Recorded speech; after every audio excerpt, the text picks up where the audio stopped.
Hey, Pastor, doesn't science disprove the Bible? Isn't Genesis just a fairy tale? Is God for real? Did he really create everything in 6 literal days? Didn't God just use the Big Bang? Why is there death and suffering? Do you really believe the Bible? Didn't man evolve from apes? For answers to these questions and more, stand by for Believing the Bible. Welcome to Believing the Bible. This is Scott Lane with Terry Reed, Dr. Carl Williams, Dr. Daniel Harris, and our producer Ed Salzadell, all directors at the San Antonio Bible-Based Science Association. We are here to reassure you can believe the Bible from the very first verse. We've had a discussion with Dr. Harris before about where we came from, about whether or not there are heavy elements because of the Big Bang and all of that type of stuff. Carl, you had some stuff from a NOVA program. Actually, it's National Geographic. Thank you. It's the broadcast in 2018, and it was a series called This Strange Rock, and one episode was about Genesis. But it was a Genesis according to National Geographic, not according to God. Right. So one of the things that one of the speakers, who was astronaut Mae Jemison, she mentioned that elements are the key components to our body, such as carbon, nitrogen, oxygen. And she said that these are all actually generated inside of stars that exploded. All of this stardust scattered across the universe, clumping together into rocks to form planets like ours. And the great mysteries of Genesis is about how stardust came to life. Now, there are several assumptions being made here, of course. Number one, that planets can come together from chunks of little stuff and form into planets, which scientifically, Daniel can give more information about this, scientifically has never been seen, number one, and mathematically and from laws of physics, can't happen. And then it also presupposes that life can come from non-life, which we discussed at a previous episode as well. So I think that this is a lot of assumptions based on very little science, if any science at all. So to call this a scientific program is stretching, because science is supposed to be things we learn from observation and repeatable testing. And none of this qualifies in the observation and repeatable testing categories. Dr. Harris, in the pre-program when we were talking about this, you said that the abundances of elements, something to say in this conversation. Go ahead. Well, the interesting thing that I find about the abundances of the elements is that there is no equilibrium between stars and the interstellar medium. That is, the stuff that the stars are supposed to come out of, which is the gas and dust, if you look at its chemistry, it's different from the stars that are supposed to be made out of them. So how can it be that the chemistry of the gas and dust, which is wrong for making stars, can make stars of this different chemistry? It doesn't work. We notice there are certain stars that have an underabundance of carbon, nitrogen, and oxygen, and an overabundance of iron-like elements. And there are other stars that have an overabundance of carbon, nitrogen, and oxygen, and an underabundance of the heavy elements. Well, none of this makes any sense if these stars are actually made by condensing gas clouds into stars. The fact is that the best models for the making of stars and solar systems do not give us the formation of solar systems anything like what we see, and that they don't go beyond the stage of making objects the size of footballs. That is, if you start condensing gas and dust, and you allow it to cool and make tiny grains of dust, the grains of dust allegedly clump together in order to make bigger things. The problem is that they never get bigger than about the size of a football or a basketball. And if they never get bigger than that, then you never have planets. Now, the other thing is that, in fact, these gas clouds never do collapse. They really never do collapse. So we've got the fact that they never collapse, the fact that if they did collapse, they wouldn't produce planets. This all has a serious question about whether this fairy tale story that the astronomers tell has any credibility at all. There's another important element that is frequently missed, and that is lithium. Lithium is supposed to be made in the Big Bang, and it's supposed to be made in abundance in the Big Bang. The problem is that the stars that are supposed to be made out of the Big Bang stuff are deficient by a factor of 3 or 4 compared to what the lithium is supposed to be from the Big Bang. If you actually look at the Big Bang as a generator of the atoms that we see in the universe, it doesn't work. If you look at the stars and rocks and you see them, they are not the kind of stuff that would actually form out of the gas and dust between the stars.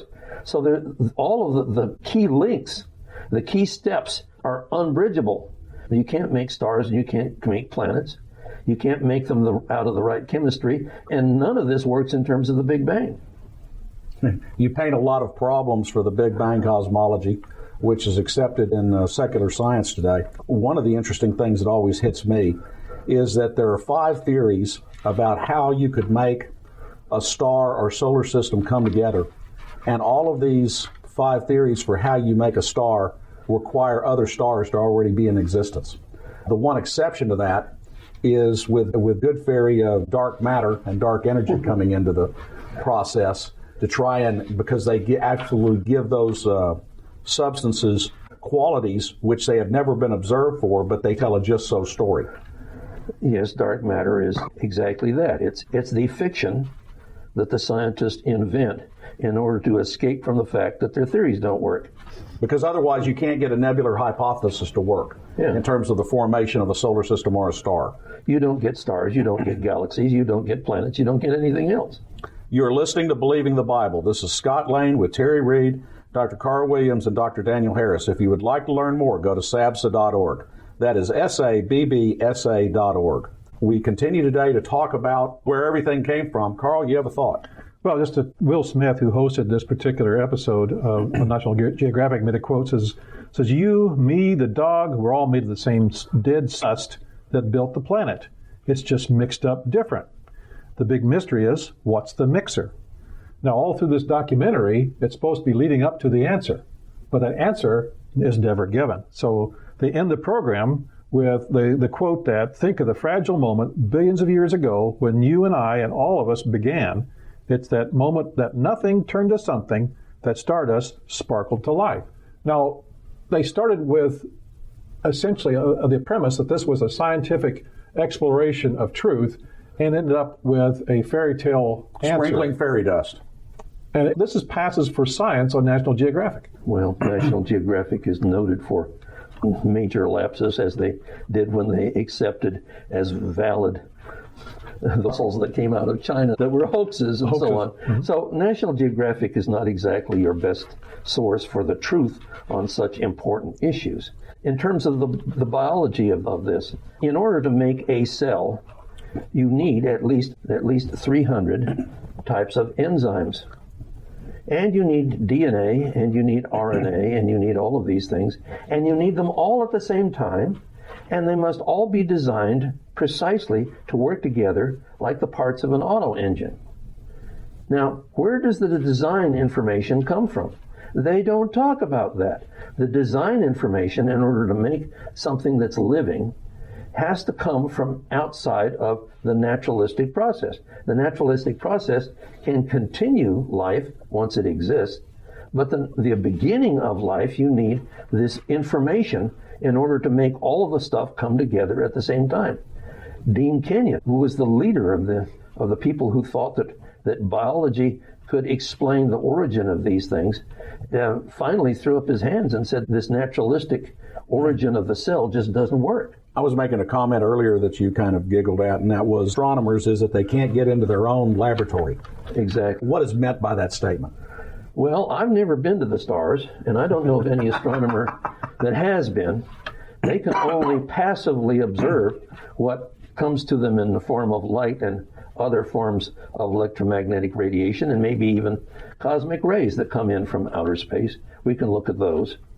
But in terms of actually doing an experiment and tweaking a star, getting it to do something different because we want to do an experiment, we can't do astronomers don't do experiments. In fact, that was one of the reasons why I became an astronomer, was because I figured if I was an astronomer, no matter what I did, it wasn't going to cause anybody to die on planet Earth.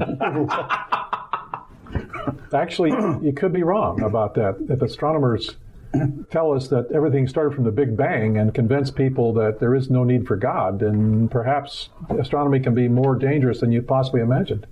Well, I was thinking about I would not personally be able to do anything that would cause people to die on planet Earth. That is exactly how it's turned out, because I have come to a knowledge of the truth. But we need to acknowledge the limitation.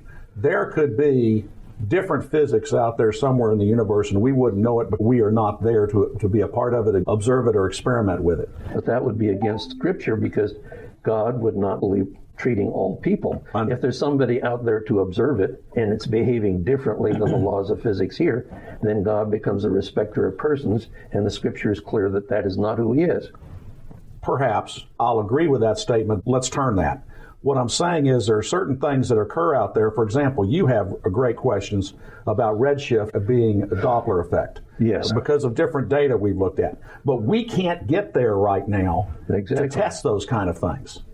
Well, testing in astronomy consists of inventing some kind of situation in which an observation might come up with something that disagrees with what your hypothesis is. So hypothesizing things that are inconsistent with observations, that's not the same as experiment.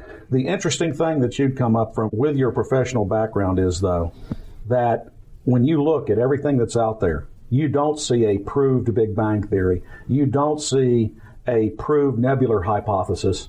And you, as a professional astronomer, do see that the biblical account is just as viable or more viable than anything else that's out there. The Bible gives us good clues to what's going on out there, and actually gives us information that the astronomers couldn't come up with. Information for creation events in our area are on our website's calendar page. For more information or to schedule a presentation, go to sabsa.org or call 210-599-7240. When you go to our website, you can click on a link to our newsletter. Our website has a link for contact information on which you can order our newsletter to be emailed to you, or you can call us. Also go to whyshouldyoubelieve.com. That is Terry's website containing articles looking at current day issues from a biblical perspective. SABSA meets the second Tuesday of each month at 7 p.m. We are now meeting at Faith Lutheran Church just south of the corner of Jones Maltzberger and Thousand Oaks. There you will find biblical apologetics and creation science teaching found nowhere else in Bexar County, as well as the availability of books and videos on these important subjects. If you missed any part of this show, you can listen to the show anytime by going to the AM 630 KSLR, the Word in South Texas website. Click on KSLR Podcast, scroll down until you find Believing the Bible. Please join us again next Saturday for Believing the Bible. I'm Scott Lane. And for Terry Reed, Dr. Carl Williams, and Ed Salzwell, thanks for listening. And we hope you found today a reason to believe the Bible.